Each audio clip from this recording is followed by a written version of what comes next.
নমস্কাৰ ছাৰবিৰসকল ৰাজ্য চৰকাৰৰ অধীনৰ চৰকাৰী কৰ্মচাৰী আৰু পেঞ্চনাৰসকলে 53% দিয়ে এৰিয়াৰ তেওঁলোকে 4টা এৰিয়াৰ পাব আৰু হেয়া 4টা কিস্তিত লাভ কৰিব আৰু সেই 53% দিয়ে এৰিয়াৰৰ প্ৰথম কিস্তিৰ টকা পোৱাক লৈ আমি শেহতীয়া খবৰ আপোনালোকক দিবলৈ ওলাইছো হয় ছাৰবিৰসকল আমি ইতিমধ্যে পোৱা খবৰৰ ভিত্তিত ৰাজ্য চৰকাৰৰ অধীনৰ দুখন জিলাৰ কৰ্মচাৰীসকলে 53% দিয়ে এৰিয়াৰৰ প্ৰথম কিস্তিটো পাবলৈ সক্ষম হৈছে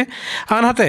আপোনালোকে যদি এতিয়াও আপোনালোকৰ একাউণ্টত যদিহে দিয়ে এৰিয়াৰৰ প্ৰথম কিস্তিৰ টকাটো সোমা নাই তেনেহলে আপোনালোকে কোনো ধৰণৰ টেনচন নলব কোনো অনিশ্চয়তাৰ কাৰণ নাই আমি পোৱা বিশেষ শেহতীয়া খবৰৰ ভিত্তিত চলিত ডিসেম্বৰ মাহৰ দ্বিতীয় সপ্তাহৰ পৰা আপোনালোকৰ একাউণ্টত দিয়ে এৰিয়াৰৰ প্ৰথম কিস্তিৰ